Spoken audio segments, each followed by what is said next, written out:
Expresa los resultados de esta primera reunión de diálogo que hemos sostenido nuestro frente para Mundo Martí para la Liberación Nacional y el Frente Democrático Revolucionario con el gobierno de Salvador, presidido por el ingeniero Castro, a favor del diálogo y empleo. Hoy hemos logrado dar un paso importante. Queremos la paz. ¡Queremos la plata! Pero estamos dispuestos a trabajar para salir de ahí. Salir frente. ¿Estamos grabando? Sí. ¿Cuánto tenemos? 25. ¿Ah? 40. ¿Segundos? Sí. Que le da esperanza también. No, si me y por eso hemos pensado que debemos de continuar profundizando en cada uno de estos aspectos para que de esa manera podamos ir resolviendo los problemas. Yo deseo, presido, a todos los sectores del FMLN y del FDR la población. La guerrilla madura en su andar entre el pueblo que es cantera y retaguardia, que engrosa sus filas y cubre sus movimientos. Esta etapa de consolidación permite imprimir un nuevo ritmo a la guerra.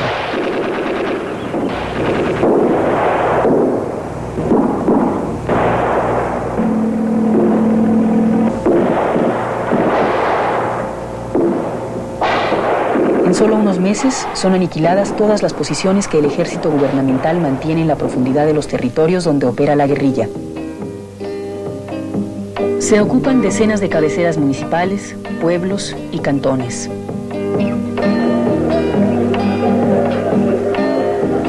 Hemos hecho prisioneros 43 miembros de la Fuerza Armada y como todos ustedes ya conocen, un pez gordo.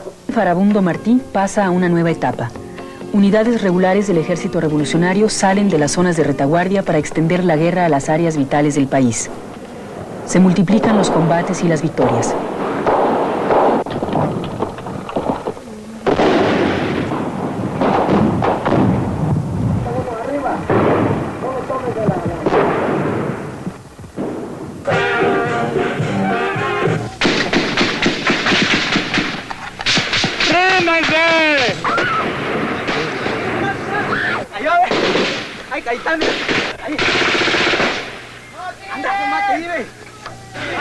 Se restringe drásticamente la movilidad de la Fuerza Armada. Se le niega el acceso a vastas zonas del país, donde con la garantía de las armas populares comienza a vislumbrarse lo que habrá de ser la nueva sociedad.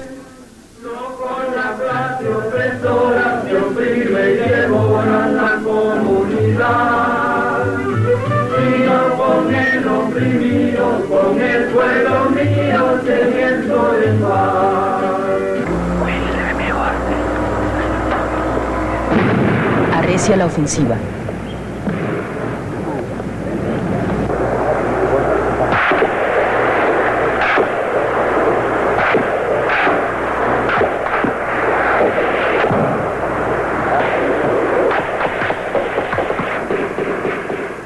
Se pasa al aniquilamiento de unidades medias y mayores del ejército gubernamental, que para 1983 habrá sufrido ya más de 18.000 bajas. El FMLN en solo 3 años derrota de hecho al ejército que con 12.000 efectivos inició la guerra. Donde parecía imposible la existencia de la guerrilla, ya en La Palma, al convocar a la primera ronda de diálogo, Duarte intenta incorporar la negociación al vasto arsenal contrainsurgente. Las masas se lo impiden. La solución política ha sido y será bandera del pueblo. Este diálogo, esta entrevista es una conquista popular. Desde hace años venimos luchando para que se dé esta situación. En ese sentido, este es un triunfo de todo el pueblo. no solamente es un triunfo del FDR-FMLN. Al celebrarse un mes después en Ayagualo la segunda ronda de conversaciones, el fracaso de la dictadura se profundiza.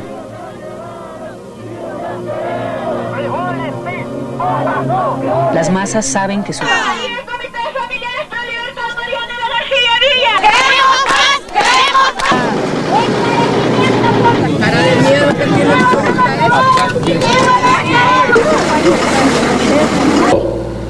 De la segunda reunión de diálogo realizada en Ayagualo, jurisdicción de Santa Tecla, el viernes 30 de noviembre de 1984. Puesta a la oferta de paz del presidente, y de esa manera hemos obtenido una serie de conclusiones sobre las posiciones de ellos con respecto a la oferta de paz presentada por el presidente de la República. En la Constitución política de El Salvador, en el respeto a la voluntad soberana del pueblo. El poder, y estamos pidiendo que se nos dé más de lo que somos. El FMLN es un poder político y militar real, es una realidad.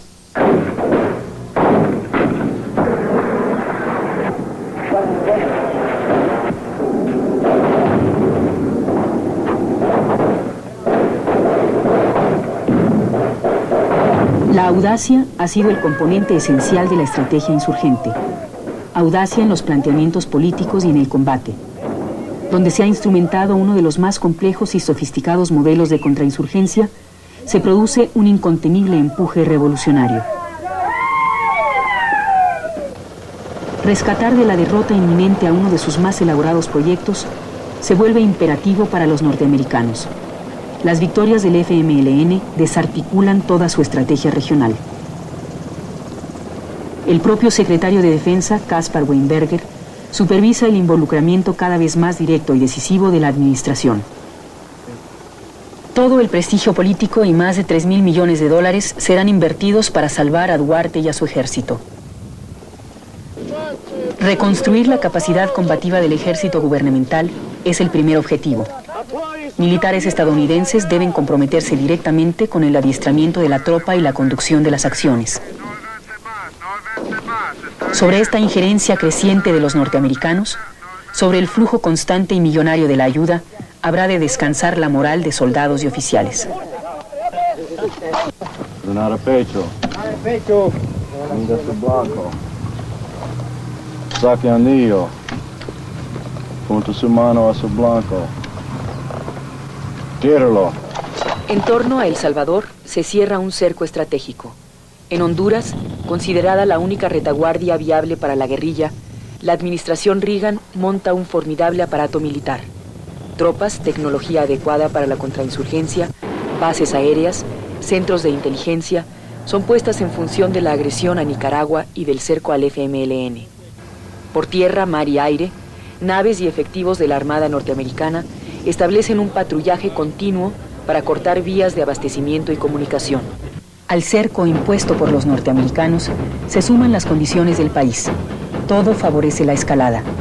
En minutos, la aviación sobrevuela y bombardea cualquier punto. Hay caminos y carreteras para que la tropa se desplace hacia cualquier sitio. En casi todo el territorio tiene la artillería condiciones de operación. Los dólares garantizan la más avanzada tecnología adecuada para la contrainsurgencia. Los dólares permiten duplicar el número de efectivos del ejército y los cuerpos de seguridad. Se establecen paralelos, un cerco externo y otro interno. El FMLN, en condiciones desiguales, se enfrenta a un enemigo con una inagotable fuente de recursos. Sin embargo, se produce un fenómeno. Mientras más son los recursos con que cuenta, más se separa el ejército gubernamental del pueblo y del terreno. Su abastecimiento, la evacuación de sus bajas, el movimiento de jefes y oficiales, los golpes de mano, todo depende de los helicópteros. Con más rapidez y eficacia son trasladadas las tropas al combate, pero los dólares y el equipo no sustituyen la moral. La Fuerza Armada opera de hecho como ejército de ocupación y como tal va engarzando una tras otra las derrotas. Gracias,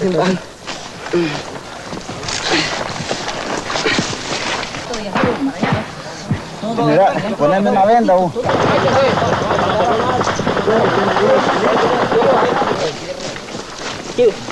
Arriba, ¿verdad? Cuando está arriba. Ya murió, loco. No, está vivo todavía, respira, loco. Aprovecha, pues.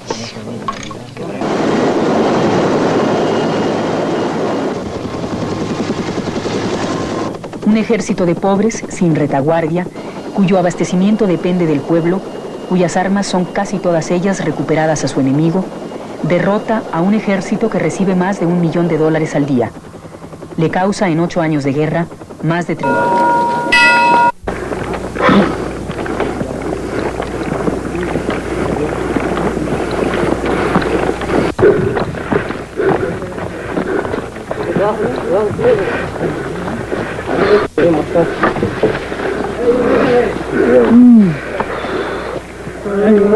Cuidado, la pierna ahí, muerto.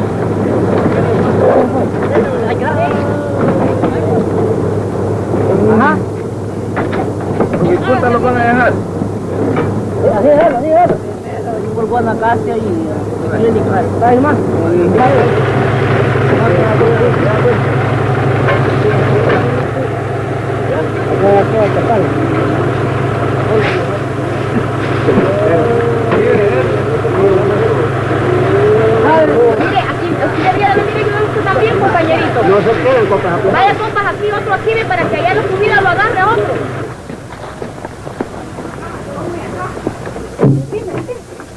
Es que no entienden eso. Algodón con alcohol necesito también. ¿Por qué esta mierda ya? Ya estuvo, papito, ya estuvo, ya mucho tiempo. Ya le vamos a dar agua, ya le vamos a dar agua. Sí, mi amor, ahorita le vamos a dar. ¿Solo así? ¿Mojadito? Sí, mojadito los labios. ¿Qué es eso? Agua, mi amor. Agua. Yo quiero bastante. Ahorita le vamos a poner un suero hoy, así que por el suero le va a entrar el agua hoy. Estira este pie, estíralo. Estira este pie, mi amor. Estira este pie, estíralo, estíralo. No, está bien.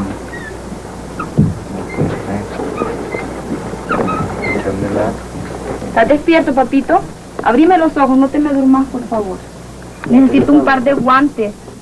¿Qué número? No me esté viendo aquí, que yo no necesito su miradita para acá. Ya va a estar, ya va a estar. Ya va a estar, papito, ya.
Con medios rudimentarios, artesanales, en los talleres del FMLN se producen granadas antipersonales para fusil y mortero.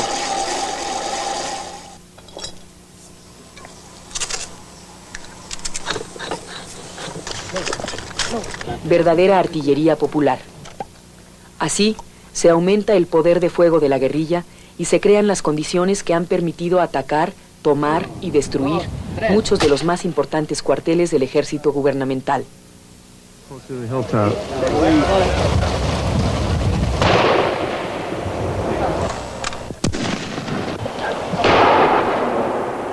¡Dos! ¡Tres!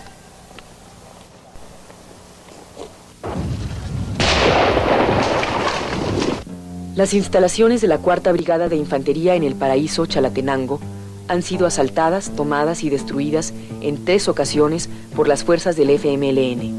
En Ilopango, la base aérea más importante del país, comandos guerrilleros destruyeron en tierra al 60% de la aviación gubernamental. La 3ª Brigada de Infantería, en San Miguel, ha sido atacada, ocupada y parcialmente destruida en 3 ocasiones. En el centro de entrenamiento de la Fuerza Armada, el FMLN, con un ataque fulminante, ocasionó centenares de bajas.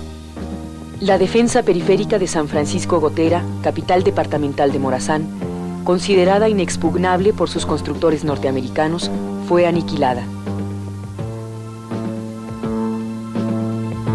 En la misma ciudad, el cuartel del Destacamento Militar número 4 ha sido objeto de 2 ataques de importancia.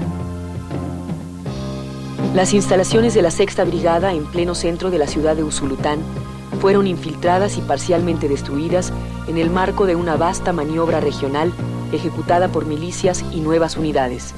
A estos golpes estratégicos se suma la muerte del coronel Domingo Monterrosa, el más importante jefe militar de la Fuerza Armada. Monterrosa se empeña en librar una batalla final contra las concentraciones guerrilleras. La ofensiva Torola 4, una de las operaciones más grandes de la guerra, se convierte en la última batalla del coronel.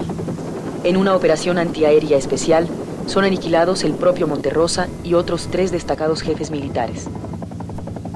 Con Monterrosa va a la tumba la perspectiva de victoria de muchos de los jefes y oficiales. Sin liderazgo, la Fuerza Armada es solo un apéndice del Pentágono. Su nueva concepción, la de la guerra de baja intensidad, entraña de hecho una aceptación tácita de la derrota. La escalada se incrementa. Salvar al ejército acelera el ritmo de la injerencia norteamericana en el conflicto. Todo el peso de la operación del ejército gubernamental, que ha cuadruplicado sus efectivos y que cuenta con la más poderosa aviación, descansa en la guerra aérea. Los norteamericanos no escatiman esfuerzos. Solo se reservan la intervención directa de sus tropas en combate. Solo para Washington, el conflicto se mantiene como de baja intensidad. La escalada golpea fundamentalmente a la población civil.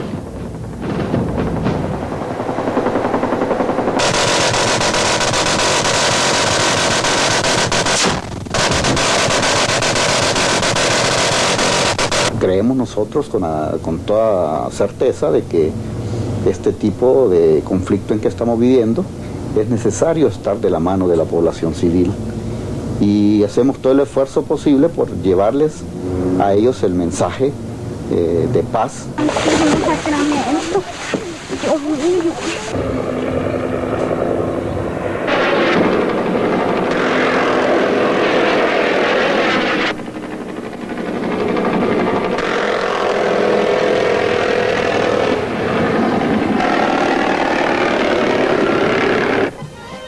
Como en Vietnam, ganar mentes y corazones es la consigna. Como en Vietnam, la realidad de la guerra se impone sobre la consigna. Ganarse con regalos y dádivas ocasionales al mismo pueblo que se ha reprimido y masacrado por años es un intento fallido. Para encubrir el genocidio y arrebatar base social a la guerrilla, los norteamericanos diseñan la llamada acción cívica. Enfrentan profundos problemas estructurales con recetas sociológicas propagandísticas.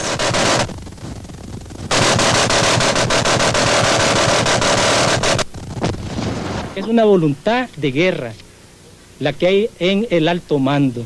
Es una voluntad de darle una cobertura política a la guerra en El Salvador. Lo que está en discusión en El Salvador, ¿verdad? Es un problema complejo que tiene a su base raíces profundas. La crisis en El Salvador tiene a su base una injusticia social y económica. La crisis en El Salvador tiene a su base la injerencia directa, cada vez más descarada, de los Estados Unidos en el problema salvadoreño. Tras consolidar su retaguardia y extender la guerra a las áreas vitales concentrando sus fuerzas, ante la escalada, la guerrilla se dispersa, extiende la guerra a 13 de los 14 departamentos. Enfrentar el poderío de los norteamericanos implica una readecuación táctica. Se inicia así la guerra de desgaste para que la escalada golpee en el vacío, para quebrar la voluntad de intervención. El primer objetivo, golpear la fuerza viva del ejército. Se pasa al uso masivo de minas y trampas explosivas. Pequeñas unidades guerrilleras que se escurren entre las fuerzas gubernamentales, que se mueven a la par del enemigo, hacen de la mina popular un arma ofensiva de efectos devastadores. Las zonas que con represión y bombardeos ha despoblado el ejército para poder operar se tornan trampas mortales. Una sola mina detiene el avance de un batallón. En la guerra de desgaste, las acciones no son espectaculares. Sus efectos acumulativos comienzan a advertirse en la moral de la tropa con la caída constante de efectivos. 4.500 soldados quedan lisiados por las minas revolucionarias.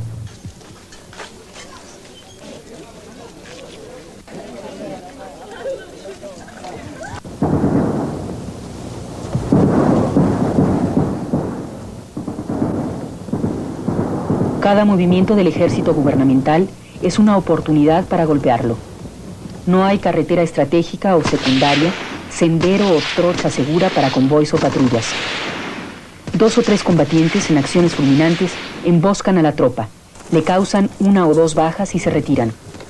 Cada día, en cualquier parte del territorio, se produce una emboscada. Las bajas se van sumando.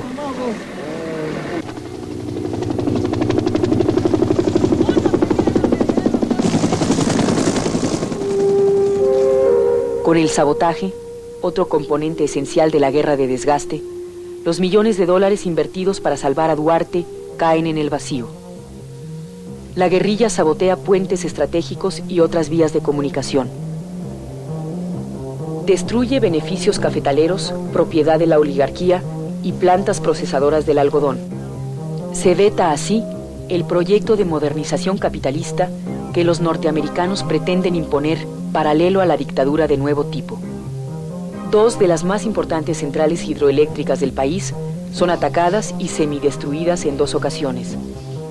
Las redes de distribución de energía son golpeadas continuamente. Para enmarcar hechos políticos de importancia, acompañar acciones del movimiento popular o responder a acciones represivas contra este, la guerrilla ha decretado decenas de paros de transporte que son acatados en un 90%.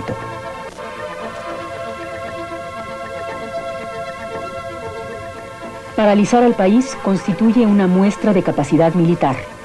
El grado de acatamiento por parte de la población implica no solo respeto al poder insurgente, sino coincidencia con él. Al no transitar, la gente hace la guerra al régimen.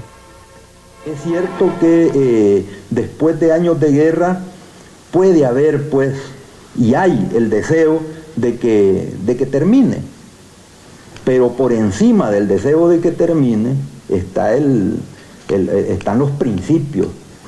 Y calculan mal los que creen que el cansancio es superior a esos principios y que la gente cansada se va a rendir y va a aceptar, pues, que los gringos vengan, pisoteen el país, se apoderen de todo, conviertan a esto en una casa de juego y de prostitución como acostumbran donde llegan. Están equivocados, no conocen a este pueblo. Estar a este enemigo como lo estamos haciendo hoy día. Entonces ahora sí métanle el mecanismo rápido, le bajan, sí.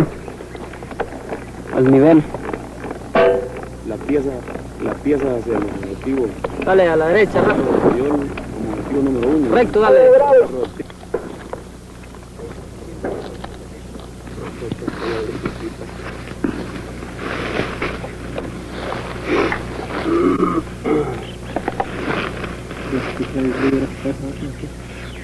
Yo te voy a colocar uno.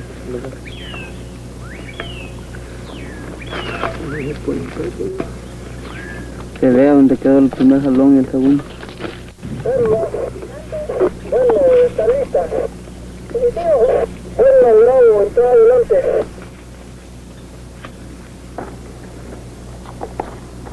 Tenemos aquel que quema.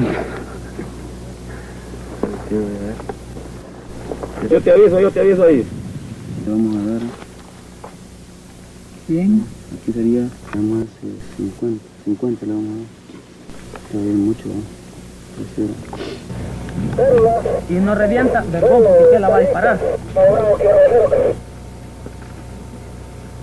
Bravo, aquí, Bravo 0, cambio. Bravo 0, pieza, fuego, cambio. Fuego, cambio. Decime si me entendiste, cambio. Entendido, cambio. Bueno, adelante.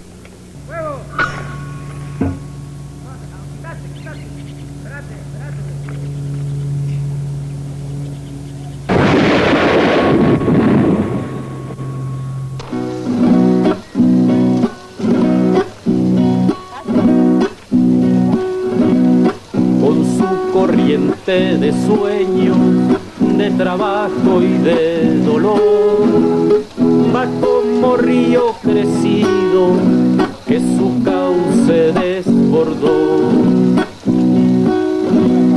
Ya nadie puede pararlo, su paciencia se colmó, su cólera va arrastrando al pasado y al Señor. Aguas siguen creciendo, es como una inundación. Al mar se van acercando y el mar es revolución.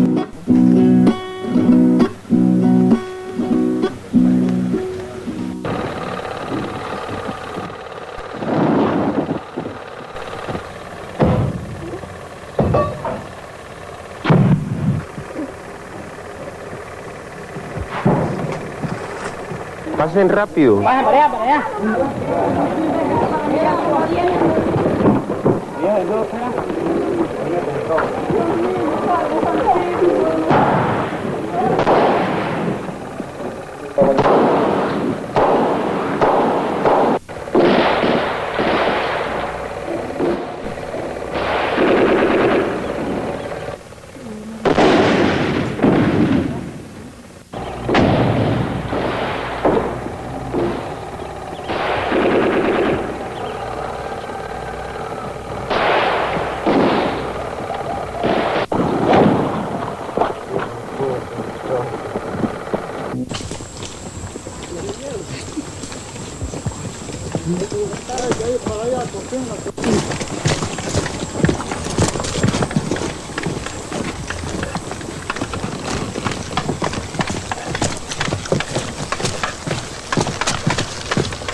Pues sí, aquí la gente que está aquí en medio del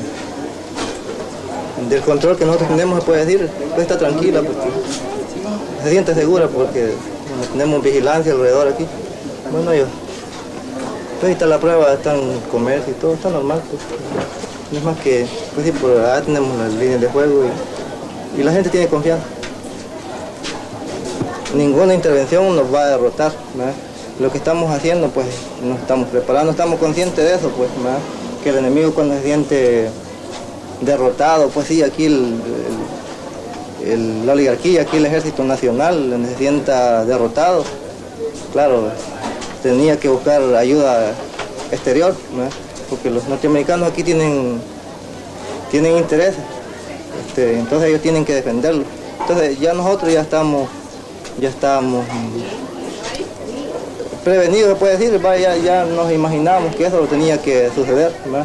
Entonces estamos preparados para las intervenciones. No nos van a desmoralizar porque vengan aviones o buques de guerra o que hagan todo volar, ¿verdad? No nos van a desmoralizar porque sabemos que es el pueblo el que está ganando la guerra y por lo tanto otro ejército no lo puede venir a derrotar, ¿no?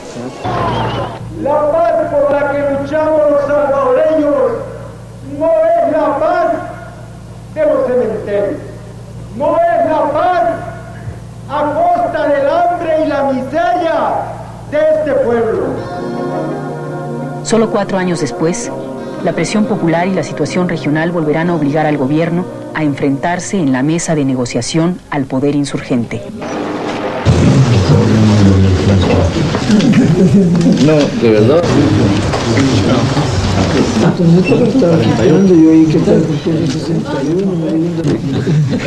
Estaba hablando y respondiendo. Voy a estar lo que preparó siempre.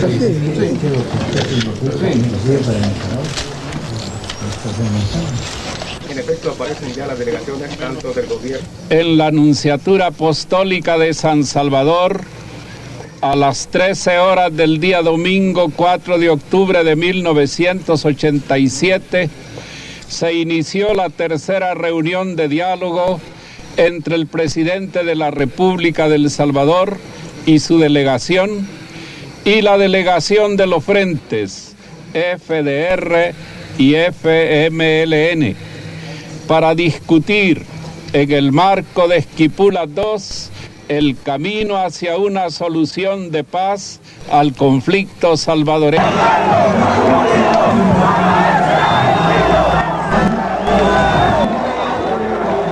Una paz basada en la justicia, una paz con independencia para tener un Salvador libre y soberano. Cada quien con su grano de arena ganaremos la faena por la libertad. Cada quien con su grano de arena ganaremos la faena.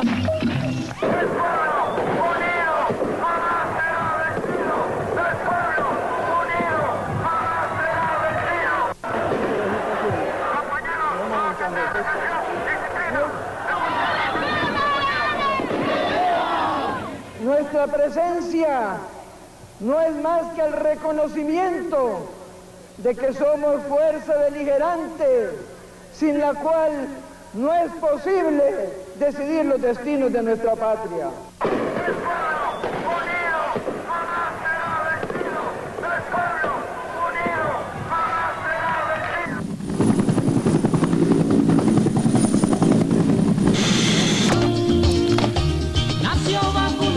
El día 10 de septiembre de 1985, el FMLN secuestra a Inés Guadalupe Duarte, hija del presidente José Napoleón Duarte.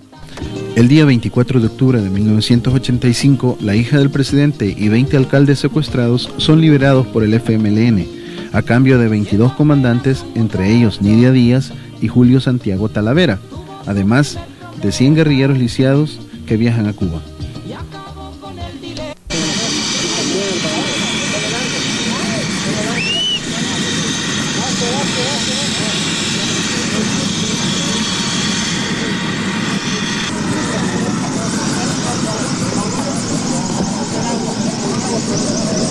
El planteamiento táctico permite a la guerrilla alcanzar los bastiones gubernamentales en el occidente del país que no había sido alcanzado por la guerra. Es por todos los pobres, Nuestras armas están empuñadas contra todos los ricos, pues. Nosotros, igual que ustedes, somos hermanos.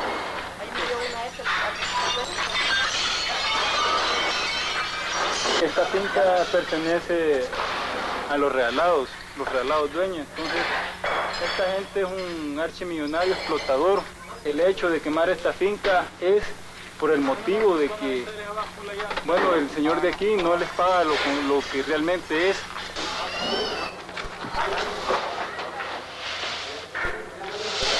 Los comandos urbanos rompen la impunidad de la retaguardia del ejército y el gobierno.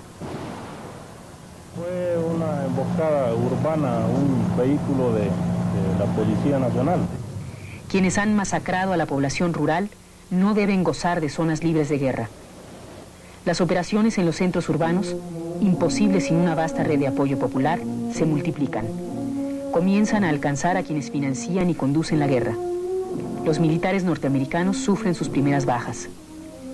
Se desestabiliza el mando político-militar, se alienta y respalda a las masas, se responde a las acciones represivas de la dictadura.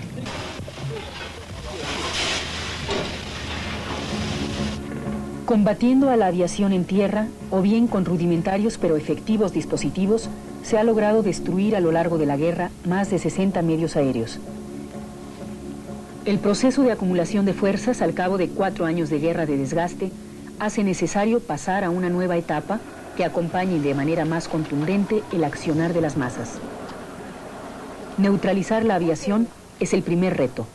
El ingenio popular se enfrenta a la alta tecnología, la pobreza a los millones de dólares.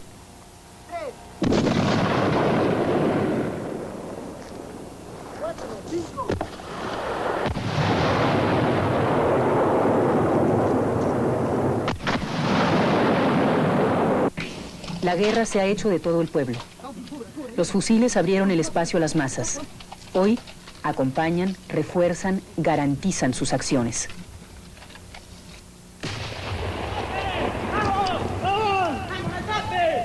Si había una inyección de 2.000 millones de dólares, si había un plan que intentaba estirar al ejército al máximo, bueno, lo fundamental era la guerra de desgaste. Ahora se viene una fase en la que la guerra está ligada estrechamente al resto de factores, a los factores políticos, a la lucha de las masas, a la lucha conspirativa, al proceso de deterioro y descomposición que van a sufrir las fuerzas del bloque dominante. Ellos están sentados en una bomba social.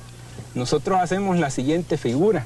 Cuando Duarte asumió todo este paquete, todo el proyecto contra insurgentes, hacía el siguiente planteamiento. Yo vengo, decía, a apagar la mecha de la bomba. Y lo repitió incontables veces. Pues hizo más grande la bomba y más chiquita la mecha. Esa es la interpretación concreta, ese es el conflicto se define en el campo político. El factor militar es un factor acelerador, dinamizador, que está altamente desarrollado en el conflicto salvadoreño y que va a jugar su papel. El FMLN se amarra, se apega a las masas, busca ligarse a la crisis económico-social, al proceso de descomposición que ellos viven. Esa es nuestra ventaja, ese es el elemento fundamental de nuestra estrategia en este momento. ¡Fuego! ¡Fuego a la corrupción! ¡Fuego a los salarios de hambre! ¡Fuego a los desalojos! ¡Fuego al reclutamiento forzoso! ¡Fuego a la explotación! Trabajadores, el fuego está en sus manos y en las nuestras. Los fusiles guerrilleros apuntan directamente al corazón de nuestros enemigos. Trabajadores, aquí está su ejército revolucionario y el fuego del cañón del fusil guerrillero está unido indestructiblemente al fuego del odio popular. Trabajadores, juntos somos la victoria. ¡El pueblo unido! Los manifestantes gasten inútilmente en las marchas la suela de sus zapatos es la estrategia gubernamental. Otro error de cálculo. Al cerco legal que invalida la acción gremial, a la represión, a las maniobras de infiltración de los norteamericanos, A la cerrazón ante las más elementales demandas, el movimiento popular responde profundizando los niveles de lucha. El genocidio no ha traumatizado a las masas. Las condiciones objetivas las empujan a la confrontación.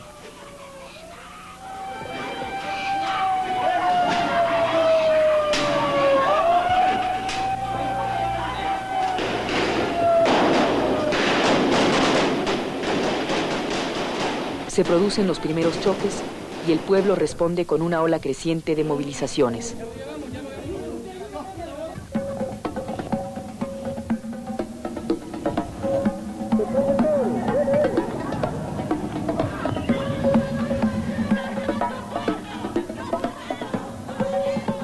Porque ustedes los capturaron, porque ustedes los torturaron, porque ustedes los han desaparecido, porque ustedes los han asesinado.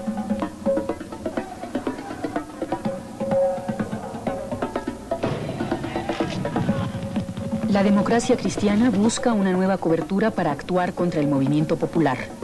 Su complicidad en el genocidio no puede ya disimularse. Menos mal que ahorita están uniformados, pero sabemos que en la noche o el día de mañana van a aparecer vestidos de civil, van a secuestrar, van a desaparecer o van a asesinar como escuadrones de la muerte, porque ellos son los escuadrones de la muerte. No los reclutas porque es parte del pueblo, pero sí los oficiales son los escuadrones de la muerte y nosotros los señalamos aquí frente a ellos.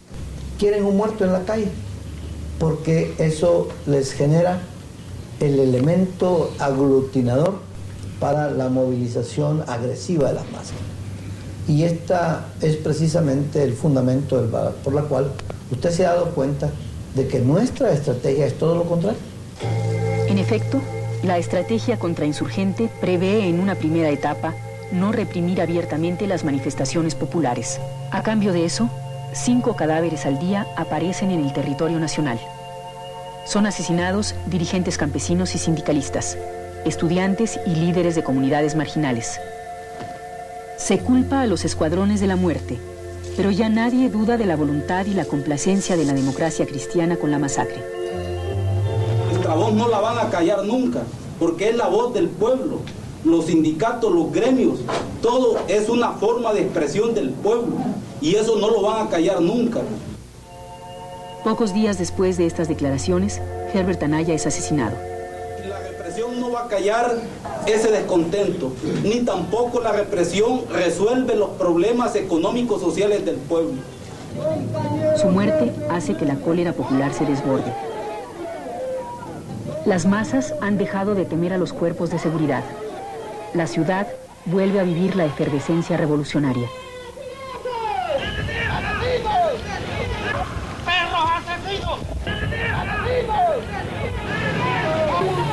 Justo en este momento se registra una victoria más del poder insurgente. ¡Esta es la amnistía, la única a la que yo me acojo! Tras 7 años de exilio, vuelven al país los dirigentes del Frente Democrático Revolucionario. El doctor Ungo y Rubén Zamora se integran a un amplio proyecto de convergencia. El cerco popular sobre la dictadura comienza a estrecharse. El gobierno sitiado multiplica sus errores. Humberto Centeno, dirigente de la UNTS, es capturado y torturado. La violencia popular se desata. ¡Que no íbamos a tolerar más represión en contra de nuestro pueblo y de nuestros compañeros! Las masas radicalizadas no habrán de permitir golpes sin respuesta.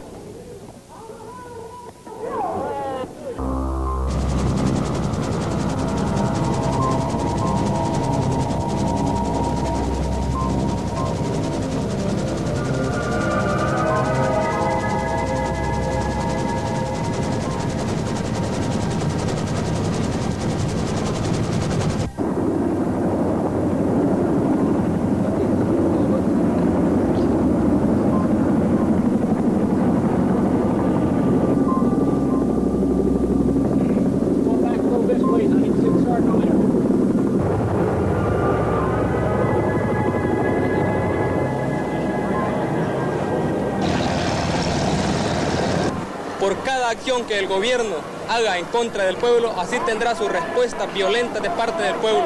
El 1 de mayo, la dictadura prende de nuevo la mecha. Una bomba es activada en el local de la UNTS. La respuesta de las masas es inmediata. ¡Y los yanquis a la mierda! ¡Y la mierda para los yanquis!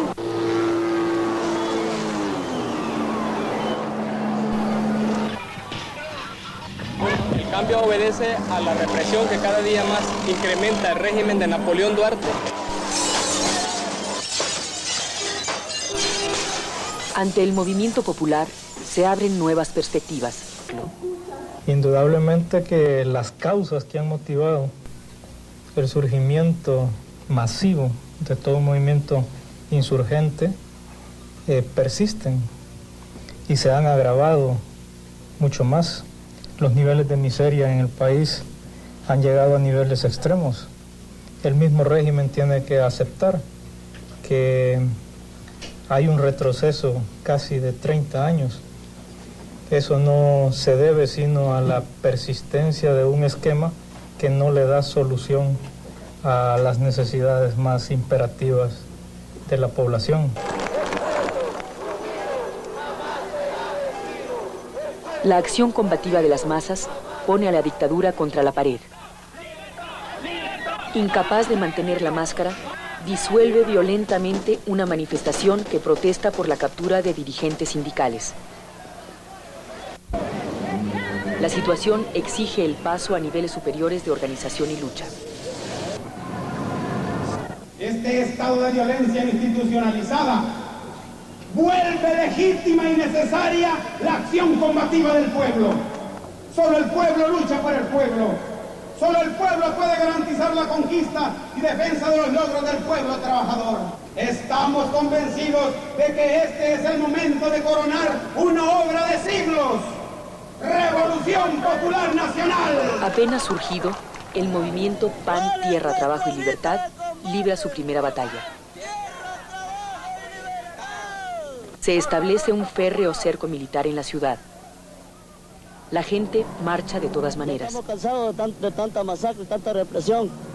Se prueba que estamos reprimidos al cercar militarmente solo porque se quiere, llevar a un compañero hacia su último destino, compañero. El régimen, en un callejón sin salida, busca el mejor momento para reprimir. Intenta contener al movimiento popular como lo hicieran las dictaduras militares tradicionales. Intenta, demasiado tarde, volver al pasado.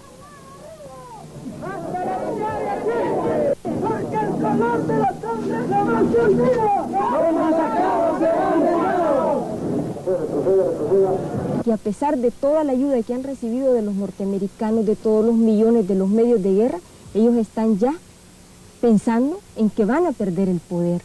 Entonces, en estas circunstancias, luego de que el genocidio no ha resuelto, entonces, ¿qué significa para ellos el solo intento de un nuevo genocidio? Independientemente de que la represión no va a quedar impune, como decía, lo que significa un nuevo genocidio para ellos es el suicidio. Frente a la presión popular, la contrainsurgencia se queda sin respuestas. Solo le queda desenmascararse por completo, responder con balas como las dictaduras militares tradicionales. El 13 de septiembre se rompe el fuego. 8 años han sido inútiles. La represión contra una manifestación universitaria es la expresión más clara del fracaso.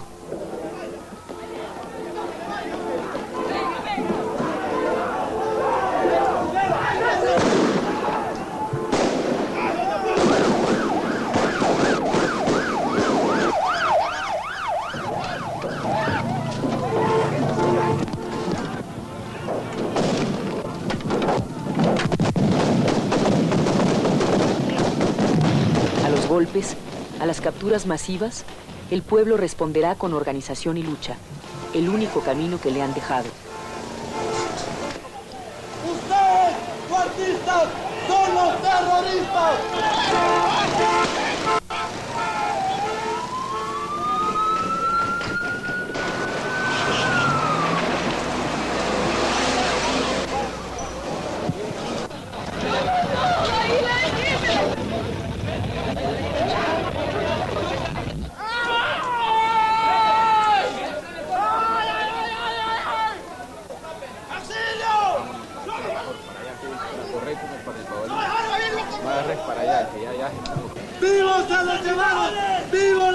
¡Vamos!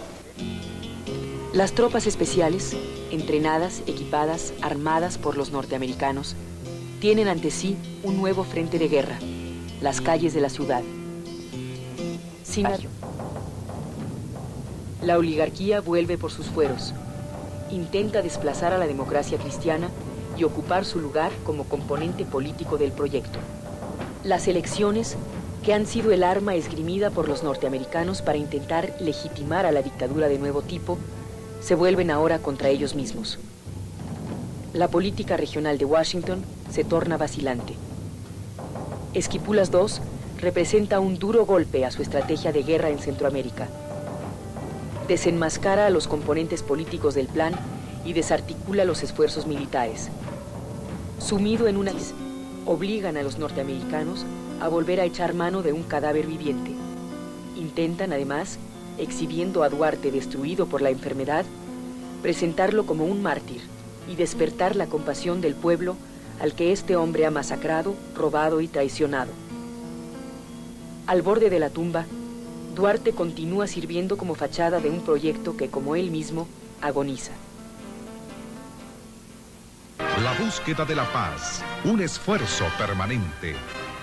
El presidente de la República, licenciado Alfredo Cristiani, en su discurso de toma de posesión, expresó: estamos dispuestos a trabajar desde el primer día de nuestro gobierno en la búsqueda de la paz, cuidando de no vulnerar de ninguna manera el marco constitucional.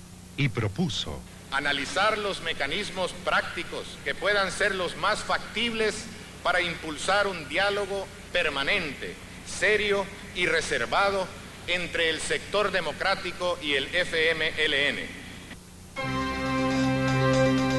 En la reunión de presidentes de Centroamérica de agosto de 1989, realizada en la hermana República de Honduras, para dar seguimiento al proceso de pacificación enmarcado en los acuerdos de Esquipulas II y subsiguientes, los 5 presidentes centroamericanos acordaron por unanimidad ratificar la excitativa a los grupos armados de la región y en especial al FMLN para que desistieran de sus acciones violentas. No venganza, sino de justicia para todo un pueblo, para las nuevas generaciones, que les alcance ese pensamiento y sus ideales nos acompañarán para mantener por siempre libre El Salvador. De un hermano como fuiste tú, como tu amigo, como tu hermano, Dios te tenga en la gloria. Este cobarde y vil asesinato que han cometido en un líder, en un verdadero líder del nacionalismo salvadoreño, como lo ha sido nuestro apreciable hermano Edgar Chacón. Ideólogos de derecha acribillados a balazos, entre ellos Edgar Chacón, Mauricio Pleites, Dr. Pecorini, Dr. Antonio Rodríguez Por, ministro de la Presidencia, a un mes de haber tomado el poder el presidente Cristiani, Dr. Francisco Guerrero, expresidente de la Corte Suprema de Justicia, Dr. Roberto García Alvarado, fiscal general de la República. Está contigo, bendita tú eres entre todas las mujeres y bendito es el fruto. En estos momentos tenemos que abrirnos una brecha muy fuerte y luchar combativamente hasta ver conquistar en nuestra patria libre, sin intervención del gobierno norteamericano, sin vendepatrias como los demócratas cristianos, sin oligarcas que quieren someternos por toda la vida. Situaciones como esta no puede parar una lucha justa. Ahora queda derrotar a los criminales de la Tandona, derrotar a Arena, y vamos a luchar con toda la forma necesaria, si es posible tomando las armas, para derrotar a esos malditos criminales que han asesinado a nuestros compañeros. Y los vamos a derrotar, y va a ser pronto, que no le quepa ninguna duda. El día 19 de junio de 1985, terroristas del PRTC acribillan a sangre fría en la zona rosa de San Salvador a 4 infantes de la Marina norteamericana y 9 civiles, jóvenes todos ellos. Tu espíritu de positiva cooperación en todo esfuerzo en pro de los bien entendidos intereses nacionales que ahora deben ser atendidos por el nuevo gobierno. Ha sido una víctima de ese fenómeno mundial, y lisiados en una lucha fratricida. Ahí están las familias que aún lloran la pérdida de seres queridos. Ahí está la destrucción vandálica de obras de progreso y civilización. Ahí está la economía de nuestra patria, al borde del caos por la acción de un desgobierno de carácter revanchista, sordo y prepotente ante las voces de la disidencia interna y obediente, dócil y genuflexo ante las instrucciones de partidos o grupos de poder foráneos. Una raíz tan honda que no la podemos cambiar de la noche a la mañana. Ahora, esas cosas son las que ustedes deben de presentar su escrito ante el juez de los penales, para que ahí se siga la investigación. Persona que ha trabajado por el país, que estamos luchando para mejorar nuestro país y que ahora vengan ellos a hacer una cosa semejante cuando ellos están pregonando por la paz. Así quedó el vehículo en que fuera acribillado el doctor Rodríguez Port y sus dos guardaespaldas.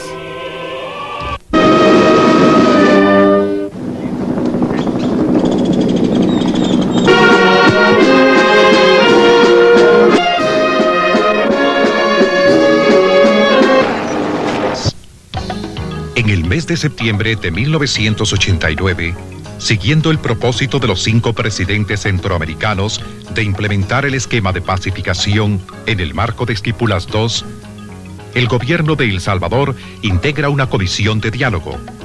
Se da la primera reunión en México entre la Comisión de Diálogo y el FMLN, comprometiéndose mediante la firma de un acuerdo a discutir en las siguientes conversaciones la concertación del cese de hostilidades.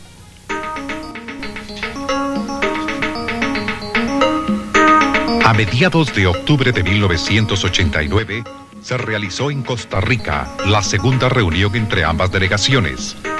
Lamentablemente, el FMLN ignoró en esta ocasión el único punto de agenda establecido en México durante la primera reunión, y era el cese de hostilidades. El diálogo era solo asunto de imagen. Negociar no estaba en sus planes. Así como en México aceptaron que la base del proceso de diálogo y negociación es la democratización del país para llegar a la solución política, también ahora en San José aceptaron que para que pueda cesarse las hostilidades de manera definitiva hay necesidad de acuerdos políticos. Sin embargo, el señor Cristiani ahora, ya fuera de mesa, en otro contexto, asume una posición que es la negación del acuerdo de San José, que es la negación de la capacidad negociadora de su comisión, y entonces no entendemos qué sentido tiene estar hablando con gente que no tiene ninguna posibilidad, ninguna capacidad de decisión ni ninguna representatividad, que una vez que llega el presidente dice en unos cuantos minutos todo lo que ellos fueron incapaces de decir en 2 o 3 días de trabajo. Y nosotros no podemos dejar de hacer la guerra mientras no haya precisamente una finalización adecuada, justa y conveniente para todos los salvadoreños. Un mes más tarde, el 11 de noviembre. La insurrección estaba en marcha. Solo la masa insurreccionada puede cubrir con un manto de silencio la gran movilización de medios, recursos y personas que la ofensiva demandaba. Imagínate, el enemigo lo sabía, y aún así, el 11 de noviembre a las 8 de la noche, comenzamos el vergaseo.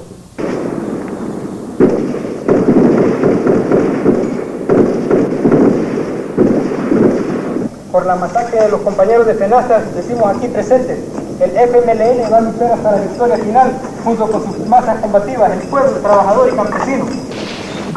Iniciamos la ofensiva fuera los fascistas Fede Elizabeth Vive, atacando la casa de Cristiani y la primera brigada. El enemigo defendió su cabeza. Lo distrajimos y llegamos al corazón del país. Las zonas más populosas de San Salvador amanecieron tomadas por nuestras fuerzas.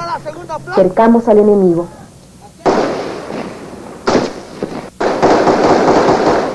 Ahorita estamos en la colonia Metrópolis, ahí por la Sacamil, sector norte de San Salvador.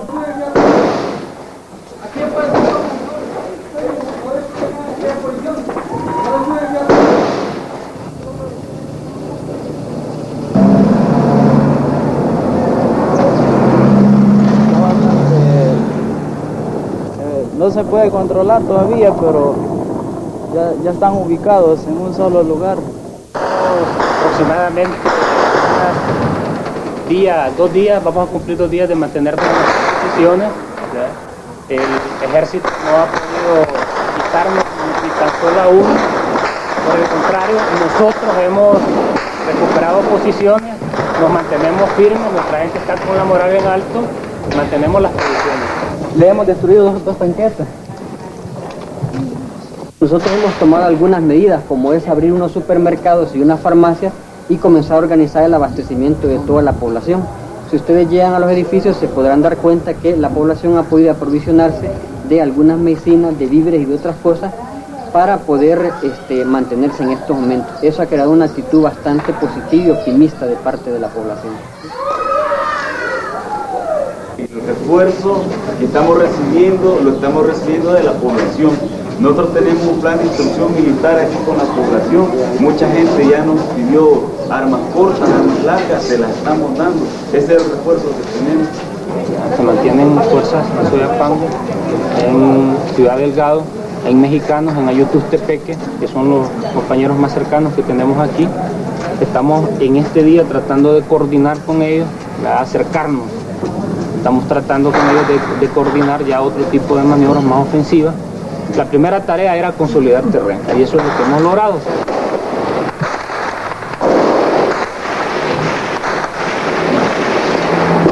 Poco a poco nos estamos expandiendo en la ciudad. Avanzar 100 metros, avanzar 2 edificios, es avanzar 2 o 3 kilómetros, el equivalente como se combate en Chalatenango y Morazán.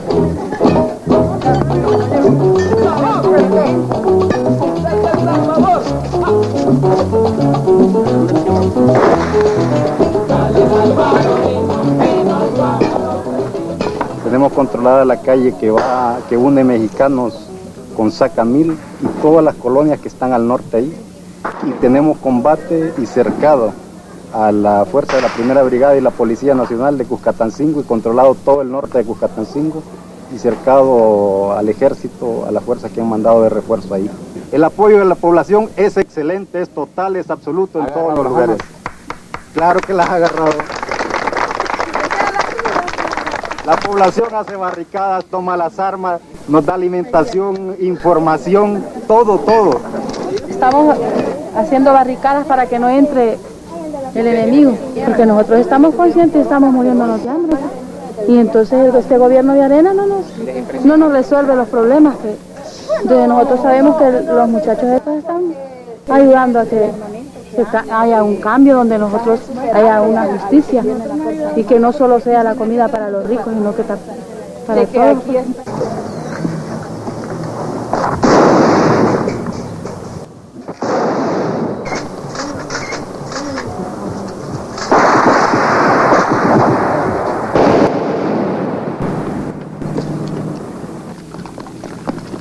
Bastaron 4 días de combate para que el ejército gubernamental entrara en crisis y el gobierno de Cristiani estuviera a punto del colapso.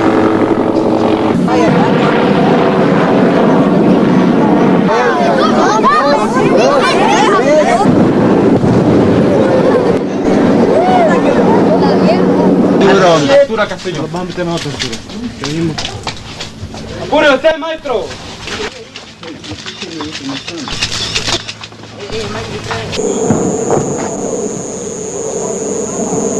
No, ahorita. ¿Qué edificio era ese, Arturo? No, era la charpa.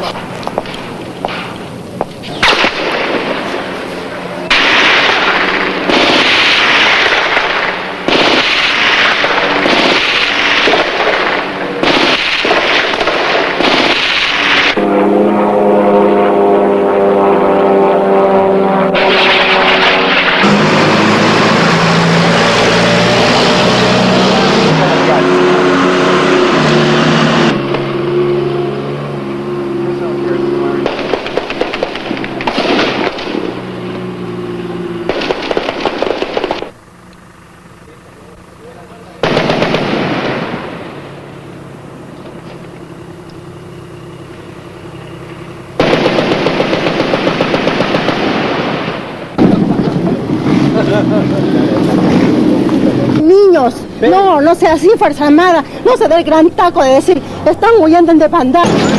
Tengamos un poco de conocimiento, así como humanos que somos.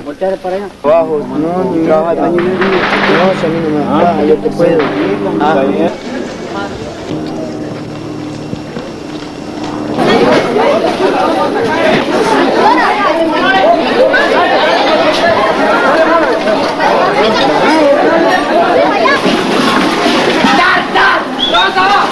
Modificado en el sentido de que avanzamos hacia el centro de Mexicanos, asaltamos la comandancia de la Policía Nacional de Catancingo, donde había un total de 75 efectivos, recuperamos más de 30.000 municiones, 25 armas largas y otros pertrechos, ametralladoras, y tenemos empantanado al batallón Atlacata, al batallón Bracamonte, Primera Brigada, Caballería y Policía Nacional en este sector de combate.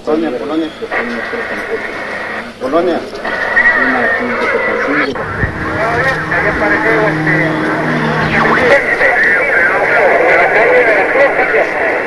Ajá, ese ahí es por el sector de Guatemala, ¿va?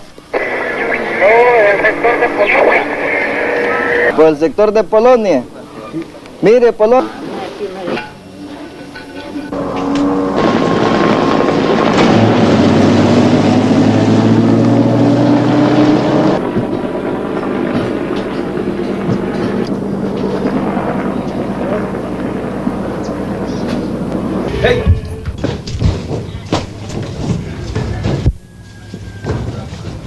Este pueblo, esta gente, puede decir si está bajo control del enemigo o bajo control de las fuerzas revolucionarias.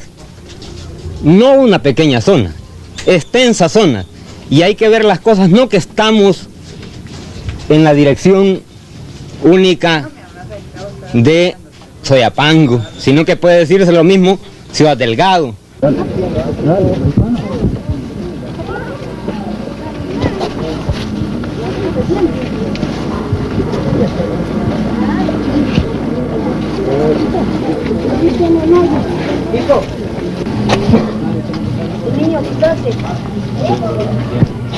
De defender y de garantizar esos derechos, de defender y garantizar ese espíritu, de defender y garantizar esa voluntad, de defender y garantizar esos postulados supremos contenidos en la Constitución de la República.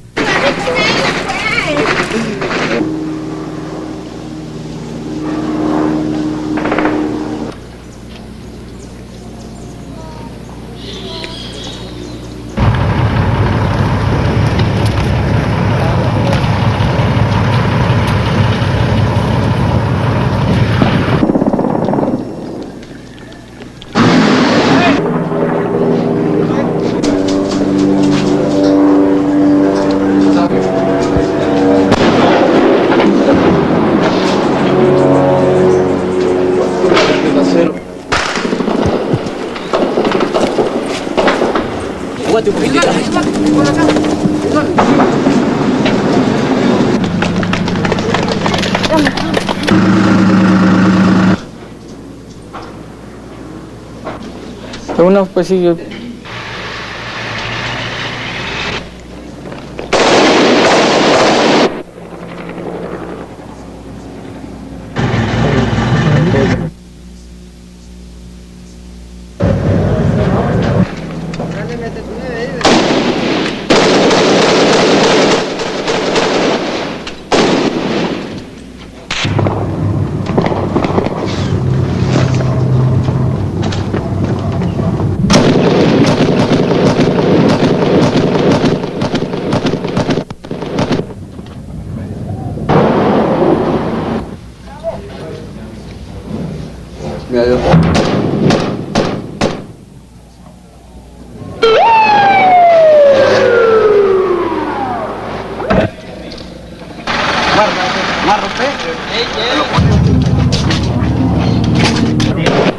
Agachate.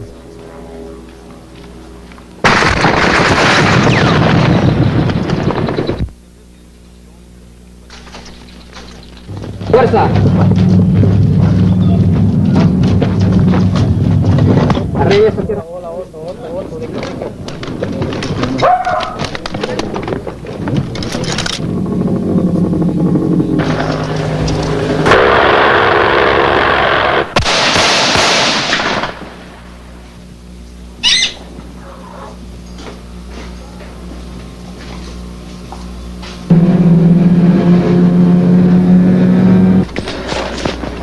pasó algo también en la cabeza.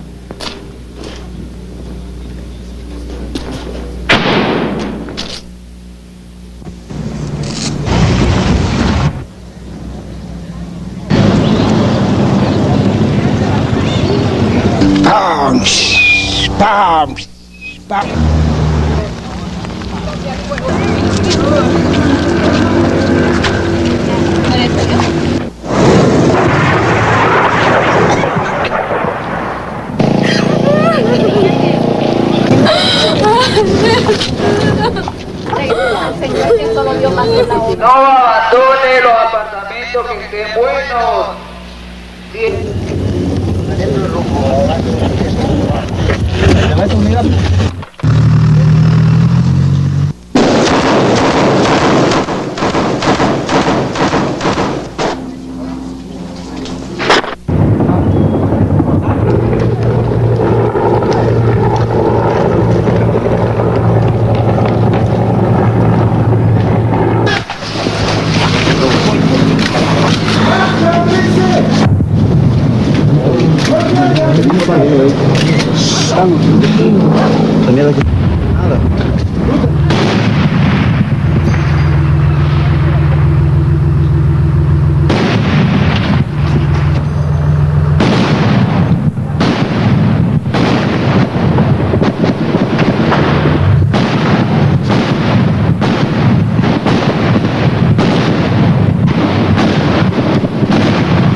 Ah, no, pero aquí no tienes nada.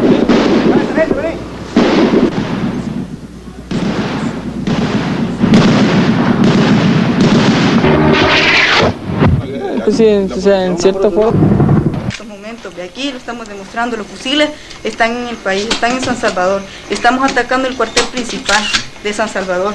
Vea, esto implica que si podemos llegar hasta la capital, podemos llegar a cualquier parte de El Salvador. Pero esa contraofensiva no es una insurrección. Intenciones de negociar en ningún momento, pues ustedes lo pudieron ver, vea. No tenían intenciones de negociar y nos han llevado hasta esto. ¡Prensa! ¡Como prensa! ¡Ey, levanta la bandera!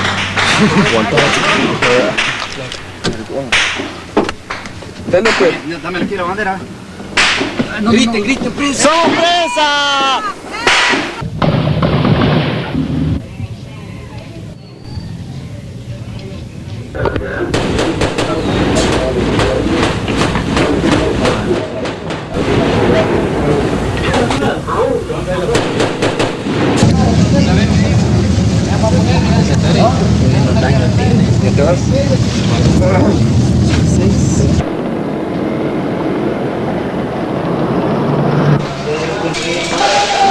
Y al ver de que los compañeros de nosotros, pues todos hicieron...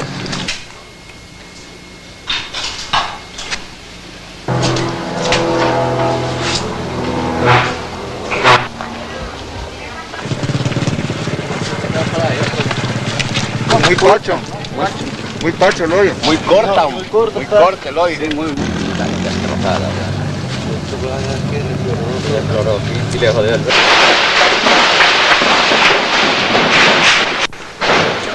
¿Pueden salir ahí?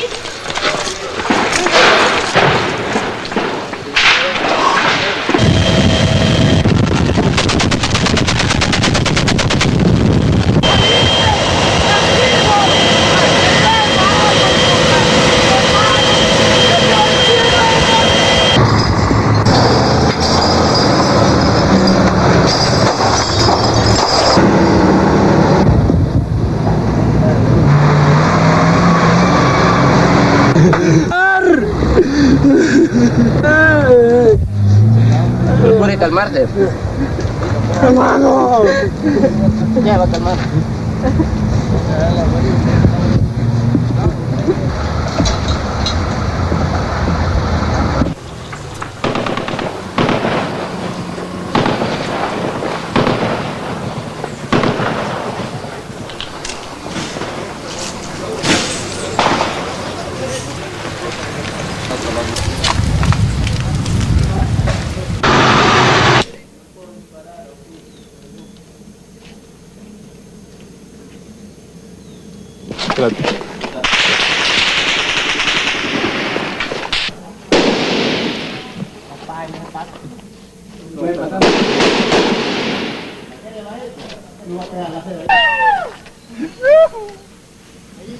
Allá habían saltado, fíjate, adelantito de los montones.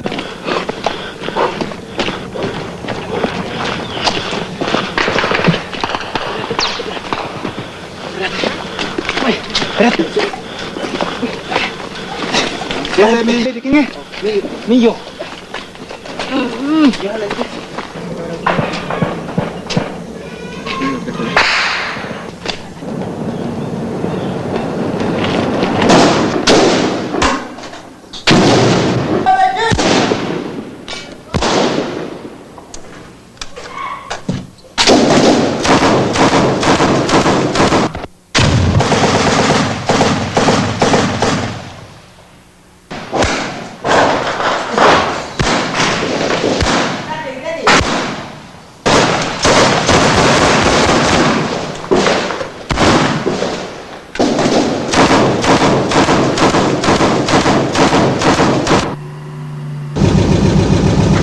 Tenemos niños, ya no hay agua para otros.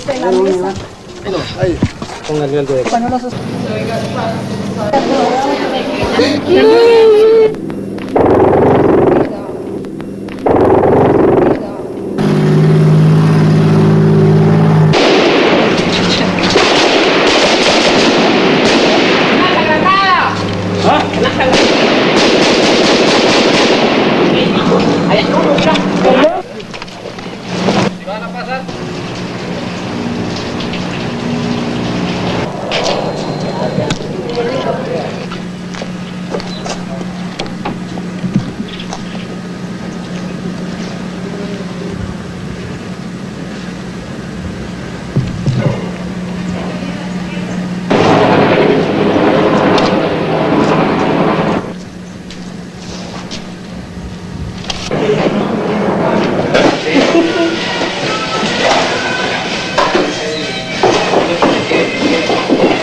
Vamos a entrada de esa zona, en Ciudad Delgado, Mexicano, Cucatancingo y Ayutustepeque. Y apúrenme.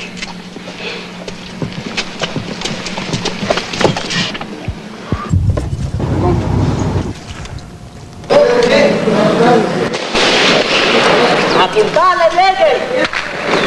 ¡Fuerte, arriba! Acaba de subir uno.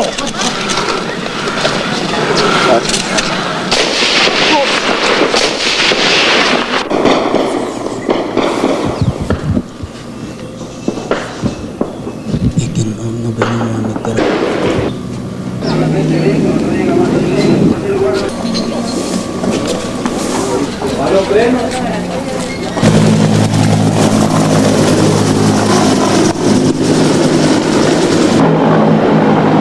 Tomarle informaciones a la población cuando esté trabajando, colaborando con nosotros, entrevistar a la población, a los compañeros. Ninguno tiene autorización de darlos, solamente los jefes. Dale, va conmigo.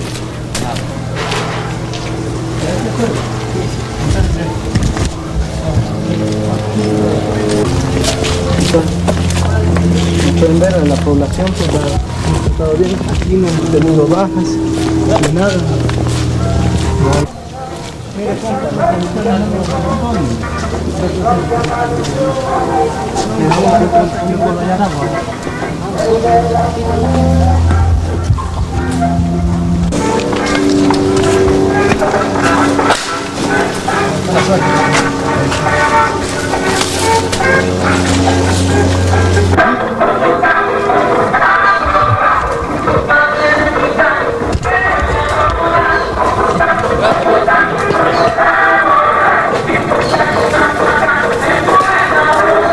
pero el conflicto es en todas partes.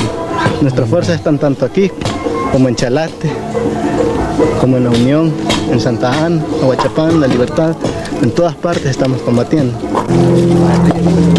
Bueno, a toda la población, a la gente, le decimos de que esta ya es la insurrección final, pues, y que colabore, que se incorpore a la lucha, porque nosotros estamos ya decididos a derrotar al régimen de Cristiani, a la dictadura fascista, a la Fuerza Armada y a todos. Estas posiciones ya han sido consolidadas, ahorita estamos organizando a la población, la gente se ha incorporado, pues, bien receptiva, porque sabe la miseria y la represión que está viviendo. Aparte de eso, el llamado sería a toda la población que se incorpore a la lucha, que atienda el llamado de cada compañero que le haga en la posición en que está, o sea, en el área en que está, que atienda el llamado. Entonces ahorita, pues ustedes mismos habrán visto, en la madrugada anduvo un helicóptero roqueteando población civil, no anduvo tirando rockets donde están nuestras posiciones, sino que a la gente, pues masacrando a la gente. O sea que este régimen está convirtiendo esto en un genocidio. Y él mismo, si él quisiera seguir negociando, ya hubiera pedido que suspendiéramos las acciones, las hostilidades, ya hubiera dejado de roquetear y todo, y llamar urgentemente al diálogo. Pero eso no lo ha hecho. ¿Por qué? Porque no está dispuesto a ceder, no está dispuesto a darle legítimo derecho al pueblo. Hasta ahorita nosotros podemos decir hemos desalojado a las posiciones enemigas que han estado acá, han venido, no hemos sufrido ninguna baja, le hemos hecho varias bajas al enemigo y vamos a mantenernos aquí hasta que triunfemos. Entonces ningún combatiente nuestro está desmoralizado, todos sabemos de que esta es la batalla final y tenemos que ganarla. Sobre el diálogo que tenía. Bueno, eso el mismo régimen lo suspendió con la represión. Tal vez ustedes se habrán dado cuenta que masacraron a gente campesina, a gente pues, de cooperativas, pues, han desalojado a todos los cooperativistas, fueron a masacrar poniendo bombas ahí al comité, al de Fenastras, al comité de madres. Entonces es una lucha no contra el FMLN, sino que contra la clase trabajadora. Entonces nuestros fusiles, estos fusiles son producto del pueblo. Gracias a la colaboración del pueblo tenemos estas armas. Entonces nuestra población y nosotros estamos dispuestos a apoyarlos y mantenernos aquí por el pueblo, por la clase trabajadora, ya que por ellos luchamos. Ninguno de nosotros lucha por intereses personales, sino que por la clase. Ya.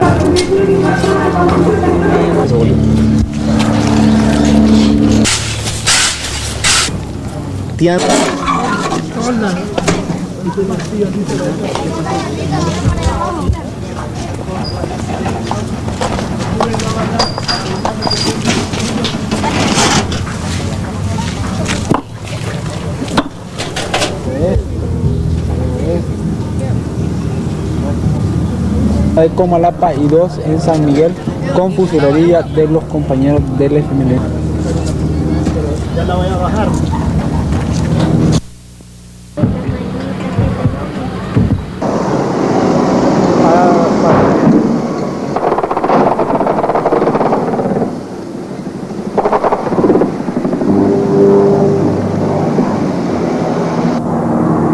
Bastante buena, hemos tenido bastante incorporación y apoyo del pueblo, nuestras fuerzas han crecido y pues podría decir que estamos muy confiados que a pesar de la enorme cuota de sangre, los hechos, la forma en que nos está enfrentando el ejército nos reafirma la total justeza y legitimidad de nuestra lucha por la democracia indiscriminada. Señor, queremos que nos salve, que nos salve de aquí, para salir de aquí, no queremos estar ya de aquí, Señor, protéjalo.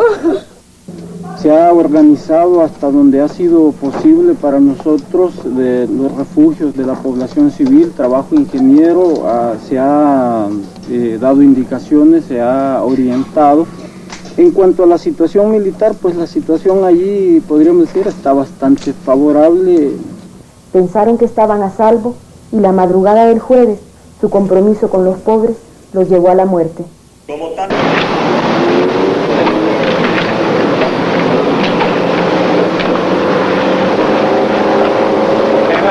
A las 6 de la mañana de ese día 16, yo salía justo de la casa para pasar a la UC y en ese momento nos venía a avisar el señor, el guardián de la entradita de la casa de la residencia de los padres, a decirnos allá, el pobre hombre con las manos en la cabeza, que acababan de asesinar a todos los padres esa noche y también a su mujer y a su hija. Llamado a la Fuerza Armada, pues, a los soldados, que son obreros, campesinos, pocos estudiantes de nuestra misma clase, que se están muriendo por un sueldo que ni les paga, un salario que no merecen. O sea, no merecen porque la vida de ellos vale más que eso. Todos son de nuestra misma clase, nosotros no lo consideramos enemigos nuestros, porque son de nuestra misma clase. Nosotros estamos contra la oligarquía, contra los areneros, asesinos. De diálogo a la tercera cita de conversaciones programada en Venezuela, para dejar constancia, pese a todo, de la voluntad de buscar la paz por la vía civilizada. Sin embargo, el FMLN, faltando a los acuerdos, no acudió a esta cita e interrumpió unilateralmente el proceso de diálogo iniciado en México en agosto de 1989. Presidentes de Centroamérica se reúnen en San Isidro de Coronado, Costa Rica, para analizar la situación regional y especialmente el caso salvadoreño. Los presidentes de Guatemala, Honduras, Nicaragua y Costa Rica respaldan al gobierno de El Salvador en su reiterado propósito de encontrar una solución al conflicto salvadoreño por medios pacíficos y democráticos. Y en ese sentido, reiteraron su llamado vehemente al FMLN para que inmediata y efectivamente cese las hostilidades en ese hermano país y se reincorpore al proceso de diálogo ya iniciado. El 31 de enero de 1990, el presidente de la República visitó al señor secretario general de las Naciones Unidas, doctor Javier Pérez de Cuéllar. Dado de las gestiones del secretario general de las Naciones Unidas, el 4 de abril de 1990 se suscribe el Acuerdo de Ginebra, Suiza, entre el gobierno de El Salvador y el FMLN, creando así el marco y los mecanismos necesarios para el reinicio del proceso de diálogo.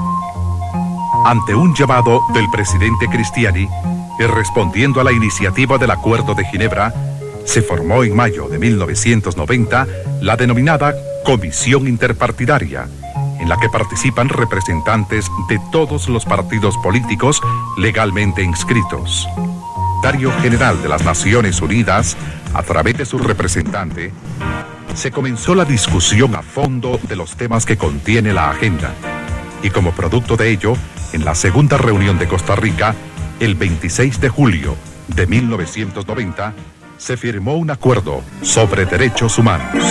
Dadas hacia una solución pacífica del conflicto salvadoreño, el cual amenaza la paz y la estabilidad de toda la región centroamericana.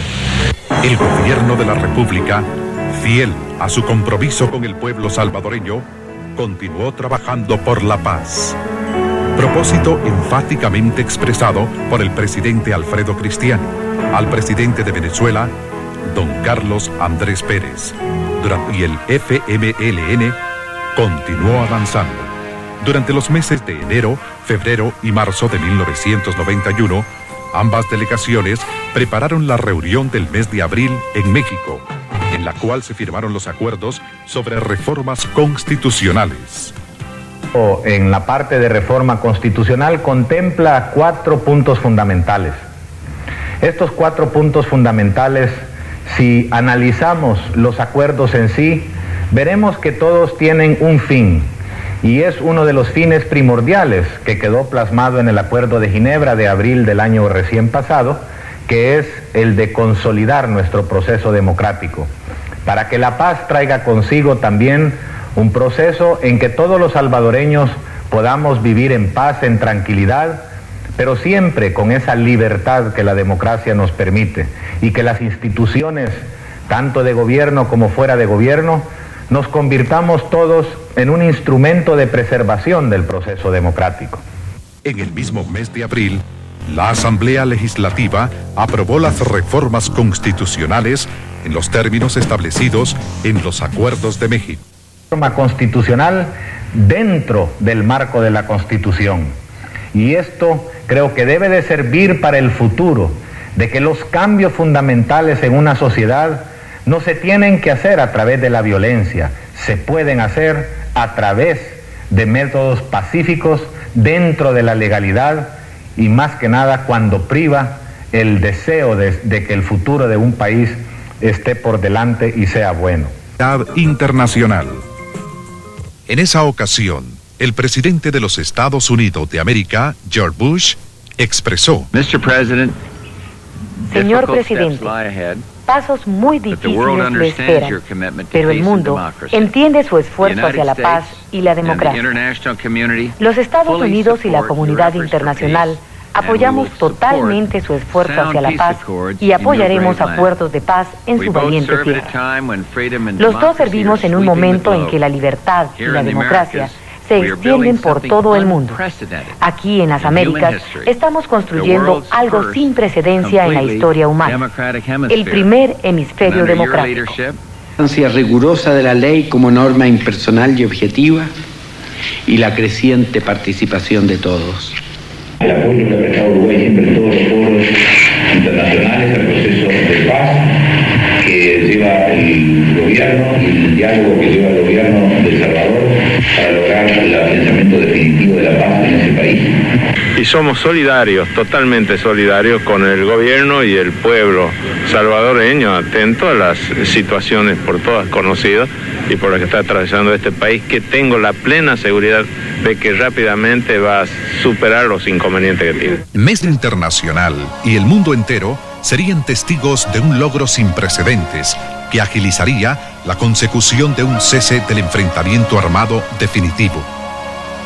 Los acuerdos en materia constitucional firmados en abril del 91 ya estaban siendo ratificados por la actual Asamblea Legislativa y ya existía una verificación de los acuerdos sobre derechos humanos por parte de las Naciones Unidas para El Salvador, ONUSAL.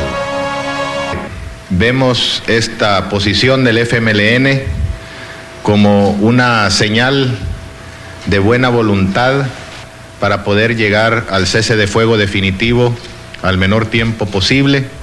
Con esta decisión, la Comisión Gubernamental asiste a 3 reuniones más con el FMLN, la última en San Miguel de Allende, México, de donde por petición directa del secretario general trasladarían las negociaciones a las Naciones Unidas. Pues de iniciadas las conversaciones, atendiendo el compromiso de la paz, el presidente Cristiani viaja a las Naciones Unidas y luego de continuas reuniones, precisamente el 31 de diciembre, cuando en nuestro país estaban a punto de sonar las 12 campanadas que anunciaban la llegada del nuevo año, el mandatario da a conocer que la paz para el pueblo salvadoreño no retardaría más su llegada e informa que el acta firmada por ambas delegaciones pondrá fin al enfrentamiento armado en forma definitiva, anunciando la fecha de la firma de la paz. Después de una jornada muy intensa de 15 o 16 días de trabajo de parte de las comisiones negociadoras del gobierno de El Salvador y del Frente Farabundo Martí para la Liberación Nacional, podemos con mucha satisfacción expresar al final de este año de 1991 la firma de un acta donde se da la finalización definitiva del conflicto en El Salvador. Consideramos que solo existe un victorioso de toda esta larga jornada y especialmente de toda esta década de sufrimiento y de dolor para los salvadoreños. Ese ganador es el pueblo salvadoreño. Agradecer al secretario general de Naciones Unidas, al doctor Javier Pérez de Cuéllar, que alcanzó a firmar como auspiciador de este proceso, quizás el último acto que como secretario general de una carrera brillante coronara con este esfuerzo que ya lleva casi 2 años. a él, a sus representantes durante estas largas jornadas de trabajo, el agradecimiento del pueblo y gobierno salvadoreño. Por supuesto que también debemos expresar ese mismo agradecimiento a los gobiernos de los países que constituyen el grupo de amigos. 16 de enero de 1992. Al suscribirse en el castillo de Chapultepec de la Ciudad de México, el acuerdo de paz que pone punto final a la confrontación armada en El Salvador. A esta histórica e impresionante ceremonia asistieron 10 presidentes de naciones amigas. El presidente de México, Carlos Salinas de Gortari. Los presidentes de Centroamérica, Jorge Serrano Elías de Guatemala, Rafael Leonardo Callejas de Honduras, Violeta Barrios de Chamorro de Nicaragua, Rafael Ángel Calderón Fournier de Costa Rica y Guillermo Endara de Panamá. Los presidentes de España, Venezuela y Colombia y el secretario de Estado norteamericano James Baker.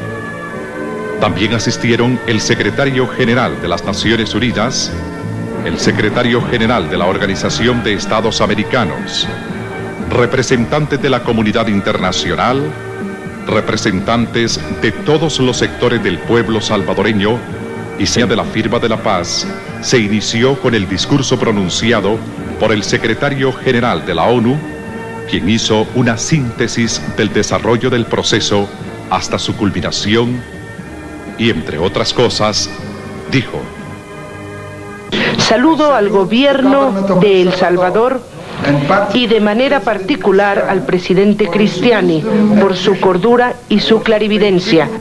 Inmediatamente después, ambas comisiones de diálogo procedieron a la firma del documento histórico de la paz, haciéndose realidad el sueño del pueblo salvadoreño al iniciar la época de la reconciliación nacional. A continuación, el vocero de la Comisión Gubernamental de Diálogo, doctor Óscar Alfredo Santamaría, se refirió a las diversas etapas del proceso de paz, en nombre del FMLN. Momento relevante de la ceremonia fue el discurso pronunciado por el presidente de México, licenciado Carlos Salinas de Gortari, quien puso de manifiesto el regocijo y el respaldo de su gobierno y pueblo. Nos unimos a cada salvadoreño en estos momentos porque es también una invocación a lo mejor de la humanidad, que la paz se convierta ahora en justicia, en libertad y en democracia. Es lo que está a la altura de la dignidad del pueblo de El Salvador y es lo que desea, respetuosa y fraternalmente, el pueblo hermano de México. Todo el pueblo salvadoreño en este proceso de negociación, así también lo acompañaremos en la reconfortante y audaz empresa de la reconciliación y la reconstrucción. Muchas gracias. Expresarle al presidente constitucional de la República de El Salvador, señor Alfredo Cristiani, el reconocimiento del gobierno español por su actitud favorable a la negociación adoptada desde su acceso a la presidencia, a pesar de que en muchas ocasiones tuvo que enfrentarse a serios obstáculos de aquellos que se oponían a un desenlace como el que hoy presenciamos. 16 de enero de 1992, nos reunimos los salvadoreños en el gran convivio de la paz, rodeados de amigos que nos han acompañado en la tarea inmensa y difícil de llegar a este momento, en el que un solo y fundamental propósito de concordia nos hace vislumbrar la nueva patria salvadoreña, que surge de las convulsiones de una gran prueba histórica, asistido por el aliento vigoroso de una racionalidad que no tiene precedentes en nuestros métodos sociales y políticos para resolver profundas diferencias. Luego de un intenso y complejo proceso de negociación, estamos todos aquí con un acuerdo de paz definitiva y concreta, que el pueblo salvadoreño asume como compromiso general de la nación. El carácter inequívocamente nacional del acuerdo de paz suscrito este día le da a la posibilidad efectiva de paz que de él deriva una condición muy especial que tampoco tiene precedentes entre nosotros. En realidad, entendemos que lo que desde ahora comienza a ocurrir en El Salvador no es el restablecimiento de una paz preexistente, sino la inauguración de una paz auténtica fundada en el consenso social, en la armonía básica entre sectores sociales, políticos e ideológicos y sobre todo en la concepción del país como totalidad, sin exclusiones de ninguna índole. Asimilarse y fructificar para una vida mejor. Pero no vamos a llorar sobre las cenizas. El país no nos da tiempo más que para el trabajo, para la reconciliación y para la paz. Gracias a México por esta hospitalidad extraordinaria que encarna en la hidalga solidaridad de su ilustre presidente, cuya amistad por El Salvador tiene testimonios imborrables. Gracias a los hermanos de Centroamérica por su presencia solidaria en este acto, que también a ellos les pertenece, y por su trabajo permanente en pro de la pacificación regional. Gracias a los amigos del mundo que en diversas representaciones están presentes aquí. Y por supuesto, sobre todas las cosas, gracias a Dios, que nos ha dado a los salvadoreños el don maravilloso de la paz, luego de que nos ganáramos con nuestro esfuerzo por alcanzarla el beneficio de recibirla.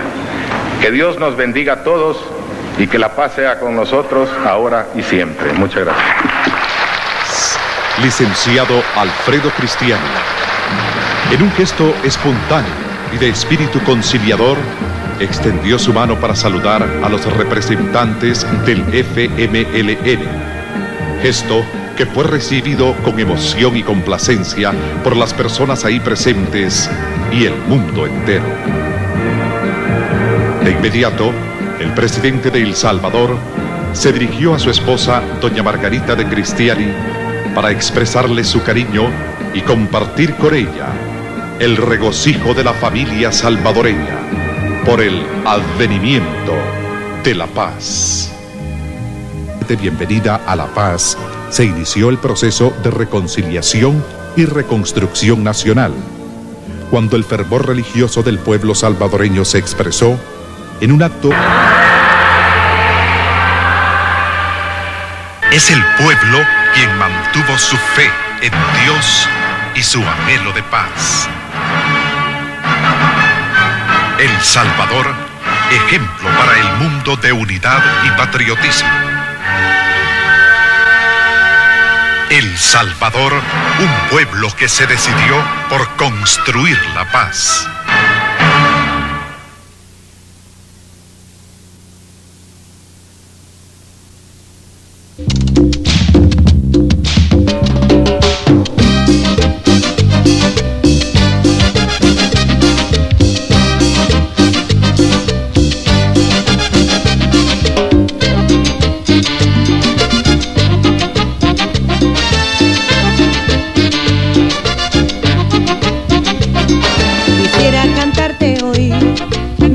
Tierra querida, después de estos 12 años, hoy demos la bienvenida, la paz que da.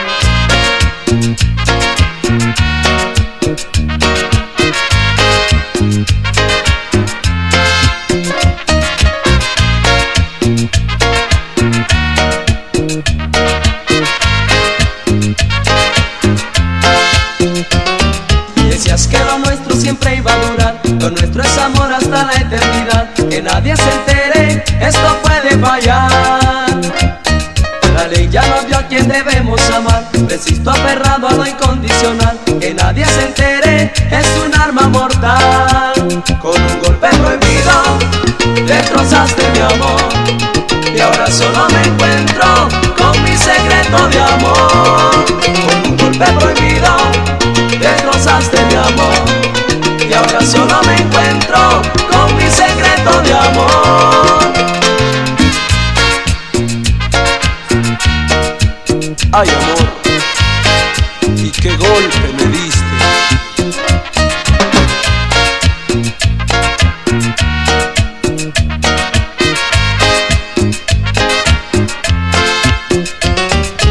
es que lo nuestro siempre iba a durar, lo nuestro es amor hasta la eternidad. Que nadie se entere, esto puede fallar. La ley ya nos dio a quien debemos amar, resisto aferrado a lo incondicional.